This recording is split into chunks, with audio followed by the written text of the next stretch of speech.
अपना उत्तराखंड आप देख रहे हैं और सबसे पहले बात करेंगे यूके SSSC पेपर लीक मामले की।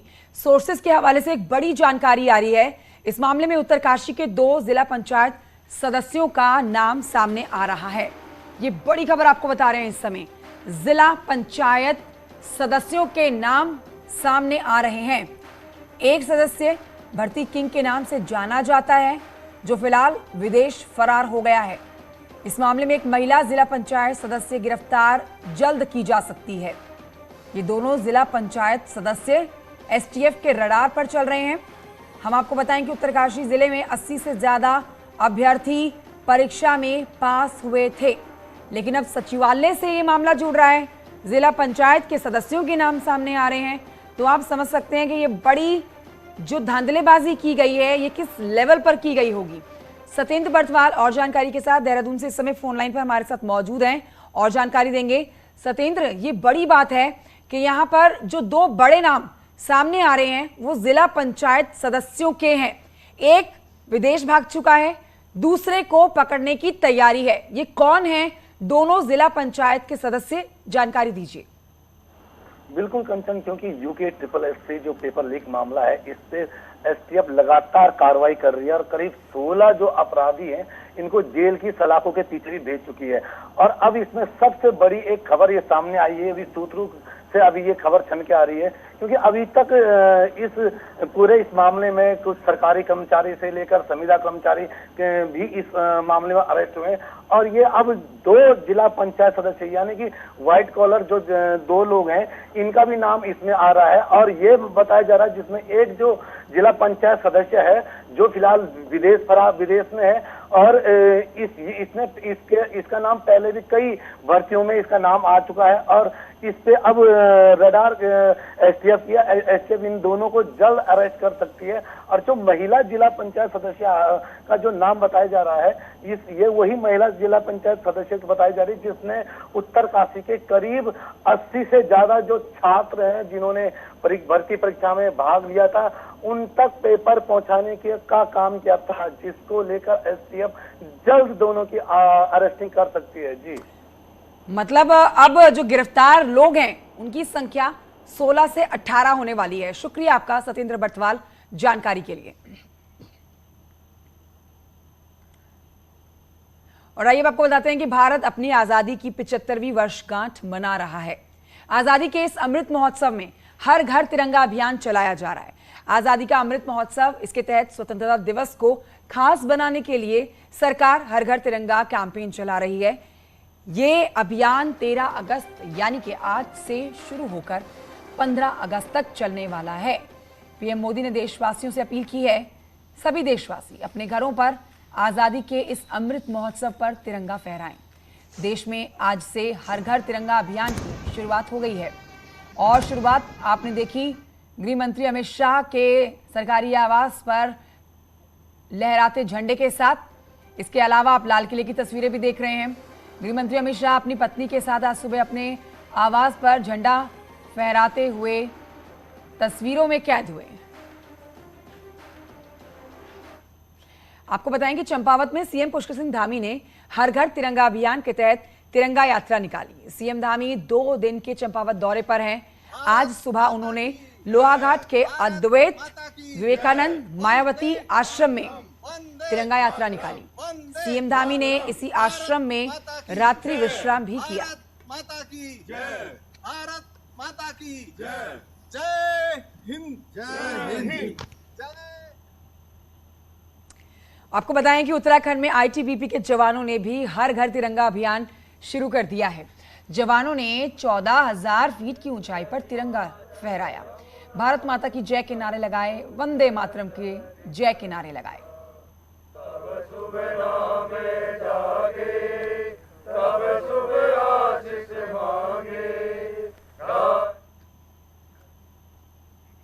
तो तस्वीरों का सिलसिला यही नहीं थमता है। बद्रीनाथ धाम की तस्वीरें आपको दिखाते हैं, जहां हर घर तिरंगा अभियान के तहत तिरंगा यात्रा निकाली गई और इसमें ITBP के जवानों ने बढ़ चढ़कर हिस्सा लिया। तीर्थयात्रियों और स्थानीय निवासियों ने यहां पर भाग लिया। बद्रीनाथ धाम के ठीक सामने लोग हाथों में तिरंगा लहराते हुए तस्वीरों में कैद हुए।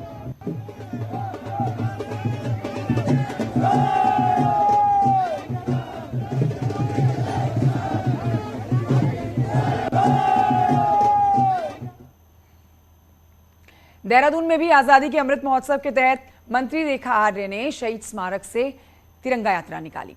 रेखा आर्य ने पीआरडी जवानों के साथ पुलिस लाइन तक पैदल मार्च किया और ये बहुत ही दिलकश तस्वीरें हैं आपके सामने। आप देख रहे हैं कि हर बड़ा नेता जो है वो तिरंगा यात्रा निकाल रहा है और प्रदेश में दूर दराज के जगहों पर जाकर लोगों को जागरूक भी किया जा रहा है और उनको अपील भी की जा रही है उनसे कि वो भी बढ़ चढ़कर तिरंगा यात्रा में शामिल हों।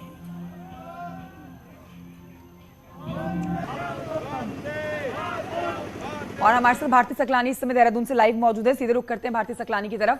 भारती सकलानी, अब आज से हम तस्वीरें जो दिखा रहे हैं हर घर तिरंगा अभियान में हर एक शख्स अपने घर के ऊपर तिरंगा लहराएगा, क्योंकि 15 अगस्त के दिन पूरा देश हर एक घर पर तिरंगा झंडा यहां लहराता हुआ देखा जाएगा। लेकिन अब हम उत्तराखंड की बात करते हैं तो यहां पर तिरंगा यात्रा निकाली जा रही है, चाहे आमजन हो, आईटीबीपी के जवान हो या फिर जनप्रतिनिधि हो, हर एक में उत्साह देखा जा रहा है 15 अगस्त के लिए।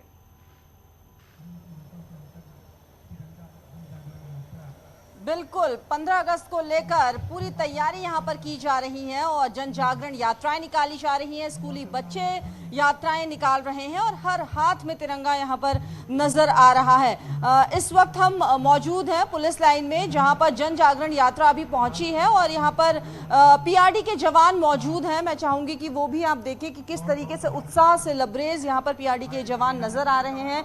इस जन जागरण यात्रा का, जो कि शहीद स्मारक कचहरी से निकली थी, पुलिस लाइन में समापन यहां पर होने जा रहा है। सुबह 9 बजे इसका शुभारंभ किया था मंत्री रेखा आर्य ने और अभी उन्होंने संबोधित किया है पीआरडी के जवानों को। उन्होंने कहा है कि ये वो दिन है जिस दिन हमें इस तिरंगे की आन बान और शान के लिए यहां पर शपथ लेनी चाहिए और हर एक बंदे में उत्साह यहां पर होना चाहिए।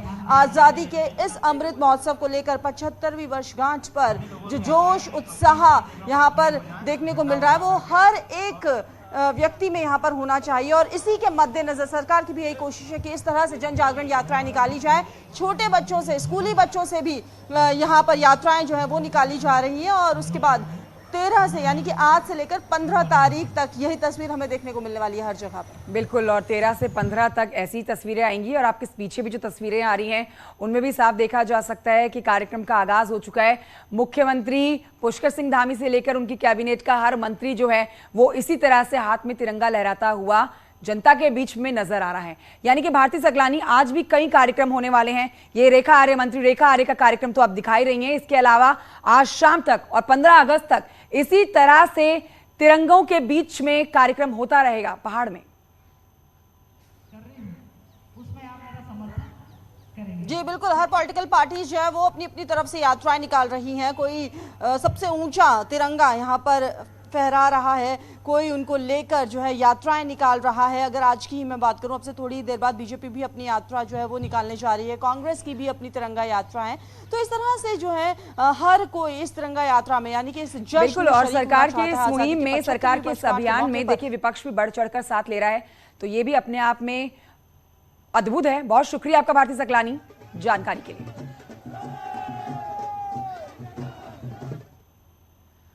खबर नैनीताल से, जहां पर बलिया नाले से खतरा तो है ही, लेकिन भीमताल झील और शहर पर डुंगसिल की पहाड़ी के खतरा बन गया है। बलिया नाले के तर्ज पर यहां तेजी से भूस्खलन हो रहा है। अब इससे खैरोला गांव पर खतरा बन गया है। इसके साथ ही इसी पहाड़ी पर भीमताल का अस्तित्व टिका है। इस पहाड़ी से लगातार पत्थर गांव में गिरने से लोग दहशत में हैं। स्थानीय लोगों की शिकायत के बाद अब तक कोई कार्रवाई नहीं हो सकी है। लोगों में चिंता बनी हुई है। हम आपको बताएं कि नैनीताल के बलिया नाले से जैसे हालात नैनीताल के लिए बने हुए हैं, और वैसे ही आपको बताएं कि हालात डुंगसिल की पहाड़ी से भीमताल के लिए बन रहे हैं। अगर जल्द ट्रीटमेंट का काम नहीं हुआ तो बड़ी अनहोनी हो सकती है। पिछले वर्षों से लगातार ये जो ढूंगसिल की पहाड़ी है ये लगातार भूस्खलन से हो रहा था। इस वर्ष की जो बारिश के बाद जो बहुत ज्यादा आपदा आई उस दौरान ये काफी ज्यादा टूट कर गिर रही है और लगातार इसमें से पानी रिसाव हो रहा है। अगर इसका शासन प्रशासन ने समय पर संज्ञान नहीं लिया तो आने वाले समय में नीचे जो नाले के आसपास जो बसे हुए गांव हैं उन पे खतरा है। अब उसमें भी अभी एक टीम हमारी बन रही है और जल्दी ही टीम हमारी विजिट करेगी, जिसमें जियोलॉजिस्ट भी होंगे और हमारी रेवेन्यू की टीम होगी, पीडब्ल्यूडी की टीम होगी और देखते हैं उसमें क्या उनकी रिपोर्ट आती है। हमारे साथ वीरेंद्र बिष्ट इस समय हमारे साथ मौजूद है फोन लाइन पर, उनसे और जानकारी ले लेते हैं। वीरेंद्र, देखिए ये जो विपदा अब बढ़ते बढ़ते ज्यादा डर उन गांवों के लिए बना रही है जो इस समय इन पहाड़ी इलाकों के पास हैं। उनका अस्तित्व भी अब ऐसा लग रहा है कि आगे चल के खतरे में पड़ जाएगा। प्रशासन की तरफ से क्या कुछ कहा जा रहा है?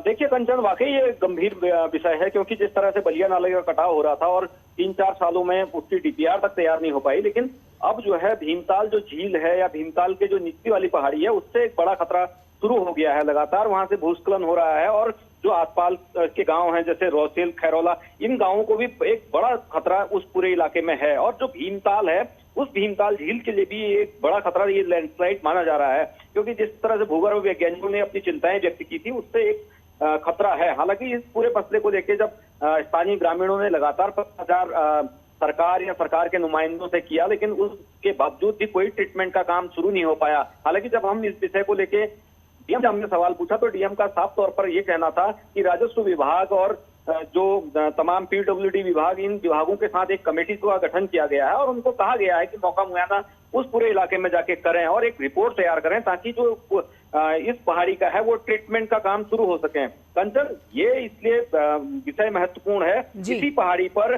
भीमताल का अस्तित्व टिका है। अगर ये लैंडस्लाइड ज्यादा मात्रा में होता है या जिस तरह से बलिया नाला में हो रहा है तो एक बड़ा खतरा भीमताल झील के लिए और भीमताल का जो तल्लीताल वाला क्षेत्र है उसके लिए हो सकता है। कंचन जी, वीरेंद्र बिष्ट, बहुत शुक्रिया आपका जानकारी के लिए। और आइए आपको बताते हैं कि टिहरी में बारिश के चलते इन दिनों नरेंद्र नगर रानी पोखरी रोड परेशानी का सबब बना हुआ है। बारिश के चलते भारी मलबा और बोल्डर आने से रोड घंटों बंद हो रहे हैं।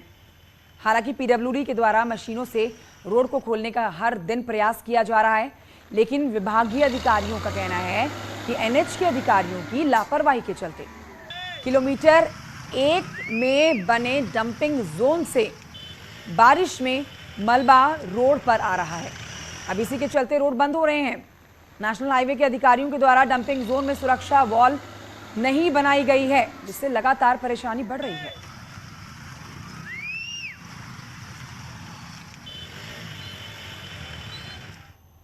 किलोमीटर 1 में सबसे ज़्यादा प्रॉब्लम आ रही है और एनएच का जो है डंपिंग यार्ड है उसके ऊपर उसी वो बार बार स्लाइड हो रहा है, उसी वजह से वो बंद हो रही है रोड। उसके लिए मैंने जो है वहाँ पे एक अलग से अपनी विभागीय एक बड़ी प्रोक्लेनमेंट मशीन परमानेंटली इंस्टॉल कर रखी है।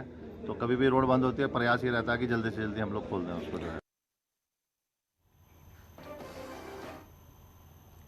नैनीताल में वीकेंड पर पर्यटकों का हुजूम पहुंच गया है। नैनीताल ओवरफुल हो गया है। हालात अब ये हैं कि पुलिस की सारी व्यवस्थाएं ध्वस्त होती हुई नजर आ रही हैं। लंबे वीकेंड की वजह से पर्यटकों का यहां पर भारी हुजूम पहुंचा। पर्यटकों को ना तो पार्किंग मिल रही है, ना सड़क किनारे कोई जगह मिल रही है और ना इनको इसके बारे में कोई जानकारी दे रहा है। पर्यटक घंटों सड़क पर पार्किंग घूमते हुए नजर आ रहे हैं। पार्किंग ढूंढने से भी नहीं मिल रही है। पुलिस के शहर से बाहर रोकने के दावे भी फेल हो गए हैं। तस्वीरें आपके सामने हैं। शहर में लगे जाम से आप समझ सकते हैं कि आम आदमी को कितनी परेशानी हो रही होगी। पुलिस की कार्यप्रणाली पर सवाल उठ रहे हैं। इनको लेके बहुत परेशान है। नैनीताल में बिल्कुल व्यवस्था नहीं है। रोड साइड गाड़ी खड़ी करो तो जैमर लगा देते हैं और सारी पार्किंग फुल है। मैंने नैनीताल की 5 पार्किंग ट्राई करी और सारी पार्किंग फुल है। सब जगह पुलिस वाले खड़े हैं और वो आगे भेज देते हैं, 100 मीटर आगे जाओ दूसरी पार्किंग है, लेकिन कहीं कोई पार्किंग नहीं है। तो पार्किंग के लिए अभी आधे घंटे से ऊपर हो गया अभी तो फिलहाल। अब मुश्किल से हमारी गाड़ी 500 मीटर भी नहीं चली है और अभी काफ़ी आगे जाना है। यहाँ भी पार्किंग मिलेगी नहीं, शायद ऊपर की पार्किंग में मिलेगा, वहाँ भी श्योरिटी नहीं है वैसे। अब आपको बताते हैं कि रक्षाबंधन के दिन चंपावत के देवीधुरा में ऐतिहासिक बग्वाल युद्ध हुआ। 9 मिनट तक भीषण पाषाण युद्ध हुआ, जिसमें 50 योद्धा जख्मी हो गए और इस बार बग्वाल के साक्षी सीएम पुष्कर सिंह धामी भी बने।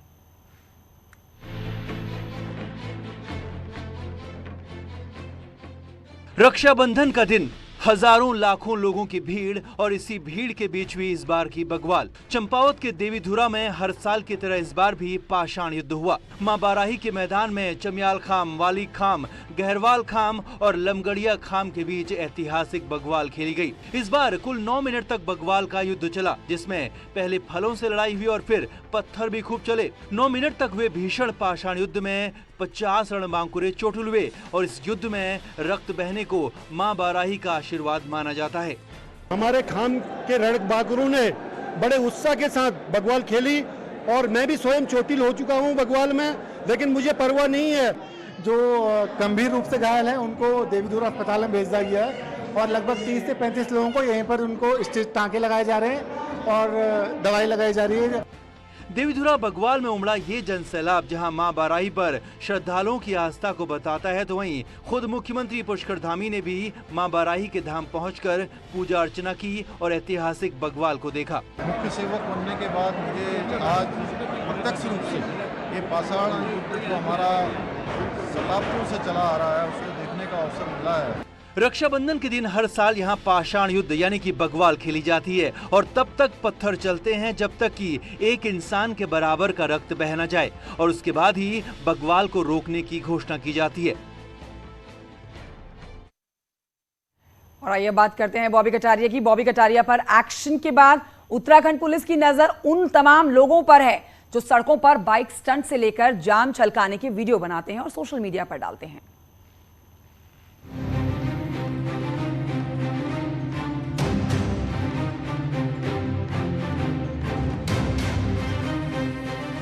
अगर आप भी बीच सड़क पर ऐसी ही रील बना रहे हैं या फिर सड़क पर कोई और स्टंटबाजी कर रहे हैं तो खाकी की नजर आप पर भी है। बॉबी कटारिया के बाद उत्तराखंड पुलिस चौकन्नी है और ऐसे तमाम लोगों को रडार पर ले लिया है जो ऐसे वीडियो बनाकर सोशल मीडिया पर अपलोड करते हैं। पुलिस ने इन मामलों को अपने ऑपरेशन मर्यादा से भी जोड़ा है और कार्रवाई की तैयारी है।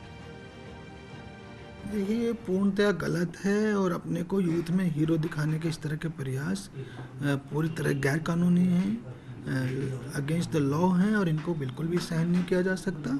और कुछ यूथ भी भ्रमित होकर के स्टंट बाइकिंग और इस सब तरह की चीज़ें भी करता है, वो भी गलत है। तो ये किसी भी रूप में एक्सेप्टेबल नहीं है। पुलिस ने बॉबी कटारिया पर केस दर्ज किया और अन्य लोगों पर भी ऐसी ही धाराओं में केस दर्ज हो सकते हैं, जिसमें 3 महीने से लेकर 1 साल तक की सजा हो सकती है। लेकिन जानकारों का कहना है कि इसमें ज्यादा कड़ी सजा का प्रावधान होना चाहिए।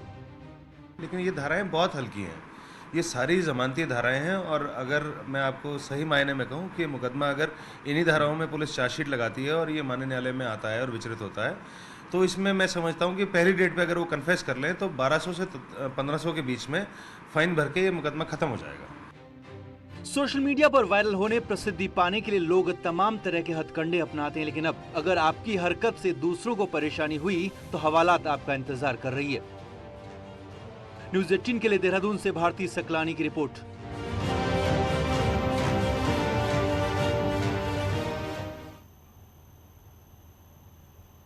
छोटे से ब्रेक के लिए रुकना होगा, जल्द लौट रहे हैं।